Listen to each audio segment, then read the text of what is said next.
Fortunately, Googs, it was much better conditions for qualifying on the Saturday morning. And in qualifying, a very tight battle amongst the first couple of cars. Most of them four-wheel drive, but it was going to be Johan Ferrari who was quickest by nearly half a second. And it looks like it was going to be a tough day for the rest as Michael Stephen tried everything he could, but could only get second.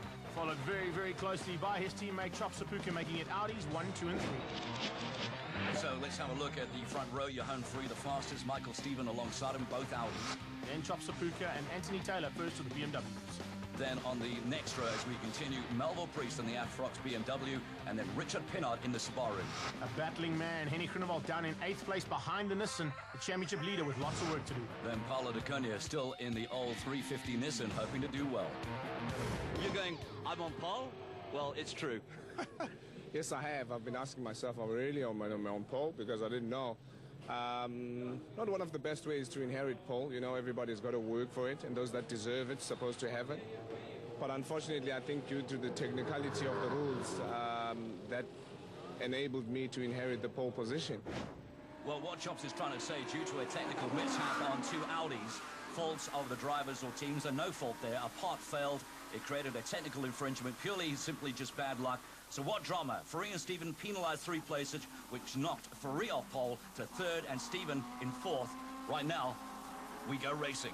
Into the S's, engine S's for the first time, and a good start here from the man we're on board with. You can see just how hard he's pushing Melville Priest, and looking to try and close onto the back end of Anthony Taylor, who got the whole shot now that he was promoted onto the front row. And this is going to be interesting to watch. Johan Ferrari already up to 3rd place, but Michael Stephen not able to make up as much ground as what we've seen from the Indy All Audi. Good point to note as well, Greg, here. No shots of Henny Groenewald at the moment, and we're talking about our championship leader, 17 points, and that'll get gobbled up if he doesn't have a good weekend. Back on action, Melville Priest were on board, and Ferrari's cars looked good all practice session on Friday, even though it was wet conditions. But I'll tell you what, I think he's got the package this weekend. Well, remember, this is purely a dominated Audi circuit gen. Whoa, Ferrari sideways already! Thank goodness for Quattro. That came in big time. Good driving skill there from Johan Ferrari too. And up the inside, Stephen putting the pressure onto Melville Priest. But just picking up on what you're saying as we see Melville Priest on board, heading down the main straightaway towards turn 1. It is a very tough weekend so far for the Subaru team. Henny Groenewald with problems on Friday, problems this morning in qualifying. Had to go out in Tannet's car to just get the qualifying done. And now having to come from the back of the field. Well, I just felt that all 3 of those Subarus just really weren't ticking over. I don't know what happened. I mean, they've got the specs here. Henny Groenewald's won at this track before. In fact, in dominant style, Tanith Gardner's car wasn't performing well, nor was Richard Pinnard. And hopefully, in the next couple of races, they might be able to sort this out. Well, you can see already a big improvement there just in the background, but at the front, massive improvement from the BMW, the Akrapovic pipes on that car. Just the stealth bomber as it comes through there. Not as loud as the Audis, but definitely getting the performance, because remember, they've gone to single turbos now as they come through the sweep, heading up towards the final corner. And oh, there's a move. That's Groenewald just, yeah, I think that was going to happen pretty soon. I picked up on it earlier. Pinnard was in front of Groenewald. He just moved out the way and let Henny go through. He needs his championship leader and teammate to be higher up than what he is. Well, this is something that Richard Pinnard had said and stated, that he was going to do as much as he possibly could to keep Henny in a really good position, chasing or actually protecting the championship lead. But anyway, Ferrari looking good, and he's drawing neck and neck. He's got a better line on Anthony Taylor. Can he make it stick? I reckon he can.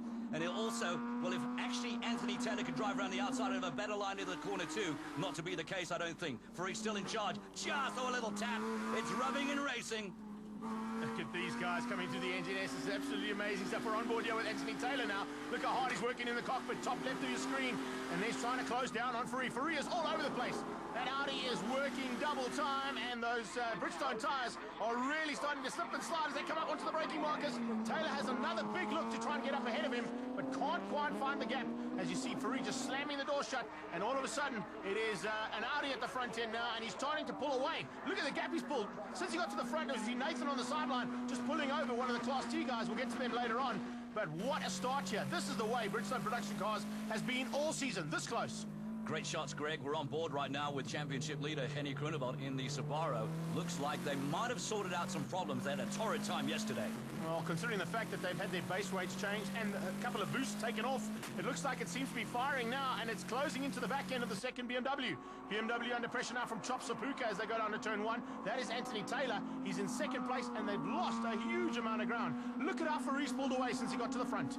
Well, of course, Chopsabuka will be a bit disappointed as well. I mean, getting that pole, even though it was fortuitously. We're on board Melville Priest in that stealth bomber, as you say, chasing down another Audi in front of him. Of course, Ferrari is looking really dominant up to that hairpin. They have to get on hard on the brakes, and this is where I feel Ferrari is very strong. Oh, look at that.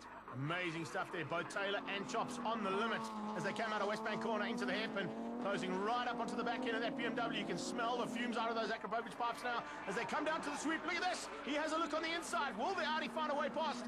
Taylor is one of the most difficult cars to get around. And look at that control. Man, that's awesome. We had some drifters here for entertainment, but who needs drifters when you got Taylor on the track in the Aprox BMW? Looking at Chopsabuka right now, he's harassing Anthony Taylor in front of him, and I really think he's got the drive. And have a look at this. He'll try and get down on the outside. Final lap right now. Ferrari's in charge, and this could be the points. The first one that he needs to bag, and will it set him up for a good day? So far, so good for Johan Ferrari. He had to come from a little bit of a problem and moving down the grid due to a technical infringement, as we said at the beginning of the show. But right now, he's taken all of that, thrown aside, got to the front, and is showing these boys how it's done. Chopsabuka, though, is not done. He wants to get past and has a look into the final corner. Can he make it stick? No, he can't, because Taylor is just making that BMW very wide. I'm liking what I see from Chops, a lot more aggressive. Right now, though, the final flag comes out. It's the winner, Johan Ferrari, and on the BMW, Anthony Taylor. Chopsabuka in third. What a great race, Greg. Fantastic stuff, but it's definitely Quattro dominance here, as you see 3 Audis and only 1 BMW in that top 4. Ferrari is a very happy man. He had to work hard to come from behind, but first victory in the bag for him, and that's the way to start the day, with Johan Ferrari at the top in the Indy Oil Audi S4, Anthony Taylor in second place, Chopsabuka beating out his teammate, and Melville Priest, the second of the BMs, there in 5th. So Kenny Grunewald in 6th, Richard Pinot, the other Subaru, Tanith Gardner, Paulo Acuna, and Marco Acuna in the other Nissan. Wow, you got a penalty in qualifying, and you turn that around. The car looked amazing. Yeah, no, I was a little bit disappointed after qualifying. That wasn't intentional. We got the part. It was leaking a little bit of air. We should have done the test. The rules are the rules, so I had to take my penalty. I was very disappointed. I had to keep myself up, motivate myself, and say we can do it. We got the package underneath us since we launched the new car, and we came a long shot since Pakisa testing-wise and developing the car. So I think we had a strong package, and I thought we need to win it. I ain't going to sit back. So here we go for race 2, and an inversion of 4 cars puts Ferrari back onto the second row with the 2 Engine Extreme Audis, pole and second. They go down towards turn 1, and it looks like it's going to be Michael Stephen getting the drop. He was on pole. Chopsabuka alongside him wants to try and go defensive on the inside, but there's a BM there, and look at the start. The awesome stuff from Taylor. He's already pushing through, and Priest going with him forces Ferrari wide. You know, it's not necessarily an advantage being on the front row on the left-hand side. If you're in 3rd position behind the pole sitter, you can get into that corner very, very well on the inside line. So it doesn't necessarily give you a good advantage. And, of course, you can't go around the outside with confidence if you've got cold tyres. Well, it's a case at the front at the moment of all the odd numbers being Audis and all the even numbers being BMWs, because as they come onto the braking markers, it is BMW leading out. But he's got to try and catch that Audi in front. And second place at this point is a very tough battle, because Chopsabuka, as we saw in the first race, is fired up. It's his home circuit. He's the #1 black driver in the country, and he wants to show that this Engine Extreme Audi S4 of his can take on the might of BMW. So Stephen getting a bit squirrely, and right now, oh my word, oh that's a huge shot. Sure, Melville Priest getting it completely wrong coming into the final corner, and it looks like the disc just absolutely exploded there. He went flying at about 200 k's an hour into that wall and has gone out of the race. There's the damage. Whoa, that's massive. You can see he just comes onto the brakes. Look at that. The left-hand side front wheel. You just see some massive smoke out of the front. The disc explodes. Fortunately, he backed into it. I don't know if that was Melville turning the car or the car just turning on the momentum of the crash, but that definitely would have hurt. And hopefully Melville will get out the car and be okay. Well, that puts Anthony Taylor in the lead, but my suspicions are, did he overtake under yellow? We'll have to wait and see what happens there. You can see Melville on the side of the car here. Fortunately standing in A-OK. Whoa, Chopsabuka running wide. Don't do that with Johan Ferrari on your tail. Ferrari is on fire here today and wants a double victory. He goes on the inside. He's got 2 cars to try and get up to the front end. He's got past the 3rd car of Chopsabuka and moves himself into 3rd place with his sights firmly set on Taylor and Stephen. Yeah, Chop, stay away from Johan Ferrari. That's not going to scare him in the slightest. He's used to this very close racing. So, still pressure bringing to bear on Chops, and Johan Ferrari, he should find a way. He's got the power. You can see it's harassing Chops at every single moment he gets. On the bumper, giving a little nudge, letting you know, I'm here, buddy. Make a mistake and I'm through. Didn't you just love the fact that going into the S's, Chops retook that position and came back to the 3rd place. So he hangs on. Here comes Henny Grunewald. He goes with Chopsabuka, realizes that maybe Chops might just have a better line through here. He He gets forced on the inside, has to back out of it slightly there as Ferrari came across to take his place on the road. And there you can see just loses a little bit of ground to the two Audis battling for third and fourth. So, in the meantime, ahead, right now, we're on board with Henrik Grunewald getting a close-up view of Johan Free. And very many different lies into those final corners we get onto the straightaway. Again, Ferrari putting the hammer down. Chops has got drive, getting a little wide on it, and Squirrely, he might have lost a bit there, and Ferrari looks like he's going to take advantage of it. Well, Ferrari took advantage going into that last corner, cut the apex very late, got the drive on early, sneaks up the inside, this time takes third place, so he's got it all done and dusted now. Well done. Awesome driving there from Johan Ferrari. Can Chops come back at him this time? We'll have to wait and see. They get into the NGNSs. Chops is behind Ferrari now. Ferrari's not going to let him through. There's no way. Look at how well Grunewald has come up now. That car is definitely much better than it was all weekend. We saw second fastest lap time in race 1. He's now up with those other four-wheel drive machines and giving them a great run. 7 and 8 at the moment, 1 to go, the penultimate, and Taylor in charge at the moment in that stealth bonner.